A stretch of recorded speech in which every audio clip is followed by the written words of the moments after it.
നമസ്കാരം. നിത്യജ്യോതിഷത്തിലേക്ക് എല്ലാ മാന്യ പ്രേക്ഷകർക്കും സ്വാഗതം. ഇന്ന് 2026 ജൂലൈ മാസം 25-ാം തീയതി 1201 ആണ്ട്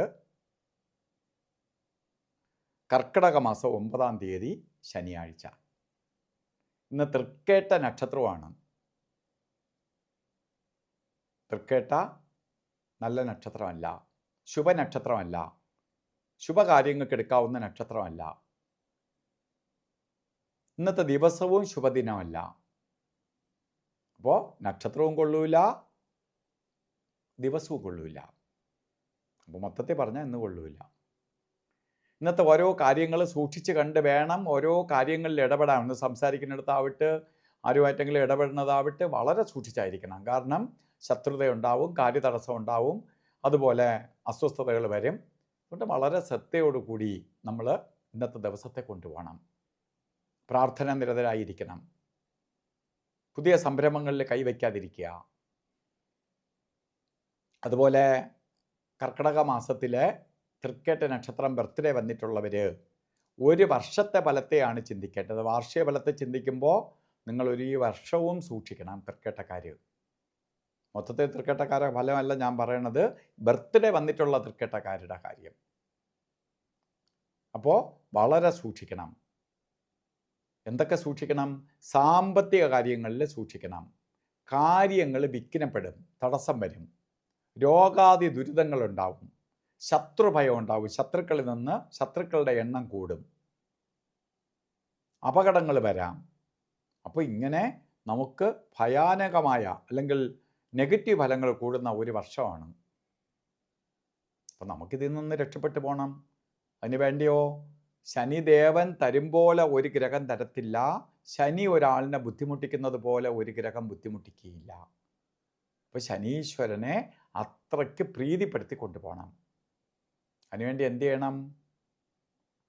ശാസ്താവിന് നീരാഞ്ജനം കത്തിക്കണം, ശനി വ്രതം നോക്കണം, ശനി വ്രതത്തോടു കൂടിയിരിക്കണം, സൂര്യഭഗവാനെ തൊഴണം, ശനീശ്വര യന്ത്രം നമുക്ക് പ്രൊട്ടക്ഷനായിട്ട് ഒരു വർഷത്തേക്ക് ഒരു ശനീശ്വര യന്ത്രം ശാസ്താ യന്ത്രം കെട്ടി ധരിക്കണം.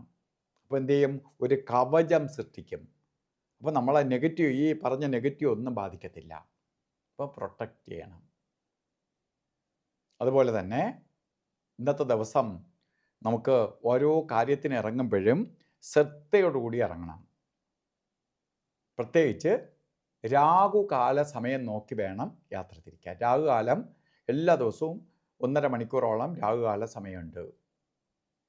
കലണ്ടറിൽ രേഖപ്പെടുത്തിയിട്ടുണ്ട് 9 മണി മുതൽ 10:30 മണി വരെ എന്ന് ഇട്ടിട്ടുണ്ടെങ്കിലും കറക്റ്റ് 9 മണിക്ക് 10:30 മണി വരെ അല്ല രാഹുകാല സമയം. 9 മണി 24 മിനിറ്റ് ആവുമ്പോഴേ രാഹുകാലം തുടങ്ങുള്ളൂ. അപ്പോൾ 10:30 മണിക്ക് തീരൂല, 10:57 തീരുള്ളൂ. അതുകൊണ്ട് ഈ സമയം ശ്രദ്ധിച്ച് വേണം രാഹുവിൻ്റെ മുമ്പിൽ പോയി പെടാതിരിക്കുക. അതുപോലെ ഗുളികകാല സമയവും യമകണ്ഠ കാല സമയവും ശുഭകാര്യങ്ങൾ, ഗുളിയോദയം നിൽക്കുന്ന സമയം ഗുളികൻ നിന്ന ഭാവം അനർത്ഥമായി ഭവിക്കും. അതുകൊണ്ട് ഗുളികോദയ സമയവും യമകണ്ഠ കാല സമയവും ഒഴിവാക്കുക. ഗുളികകാല സമയം വരുന്നത് 6:17 തൊട്ട് 7:50 വരെയും യമകണ്ഠ കാല സമയം വരുന്നത് 2:05 തൊട്ട് 3:38 വരെയും. ഈ സമയം ഒരു ശുഭകാര്യത്തിനും എടുക്കരുത്. അതുപോലെ ഇന്നും നമുക്ക് ചില കാര്യങ്ങൾ ചെയ്തേ തീരുള്ളൂ. എല്ലാ ദിവസവും എത്ര കൊള്ളൂല്ലെങ്കിലും അതിലൊരു പോസിറ്റീവ് വരുന്ന കുറച്ച് സമയമുണ്ട്. ഇതാണ് അഭിജിത്ത് മുഹൂർത്തം, മുഹൂർത്തങ്ങളുടെ രാജാവ്.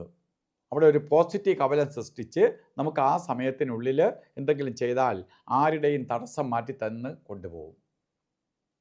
48 മിനിറ്റ് ഉള്ളതിൽ 44 മിനിറ്റേ നമുക്ക് ഉപയോഗിക്കാൻ പറ്റുള്ളൂ. അത് 12 മണി 7 മിനിറ്റ് തൊട്ട് ആരംഭിക്കും. 12 മണി 55 മിനിറ്റ് വരെ ഉണ്ട്. അതിലിടയ്ക്ക് ഒരു 4 മിനിറ്റ് ഒഴിച്ച് ബാക്കി സമയം നമുക്ക് വേണമെങ്കിൽ എടുക്കാം, തീരെ നിവർത്തിയില്ലെങ്കിൽ മാത്രം. അതുപോലെ ഇന്നും ഓരോ കാര്യത്തിന് നമ്മൾ ഇറങ്ങുമ്പോഴും വസ്ത്രധാരണം ശ്രദ്ധിക്കുക. കറുപ്പോ നീലയോ വസ്ത്രധാരണത്തിൽ ഉൾപ്പെടുത്തി കൊണ്ടുപോകണം. അല്ലെങ്കിൽ ഒരു കർച്ചീപ്പായിട്ടെങ്കിലും ഒരു കറുത്ത തുണിയോ നീല തുണിയോ കയ്യിൽ കരുതുക. കാരണം ശനിയുടെ നെഗറ്റീവ് മാറി പോസിറ്റീവ് നമ്മളിലേക്ക് വലിച്ചെടുക്കാൻ സഹായിക്കും. അപ്പോൾ ഇന്നത്തെ ദിവസം എല്ലാവർക്കും നല്ലത് വരട്ടെ എന്ന് പ്രാർത്ഥിച്ചുകൊണ്ട് നിർത്തുന്നു. നന്ദി, നമസ്കാരം.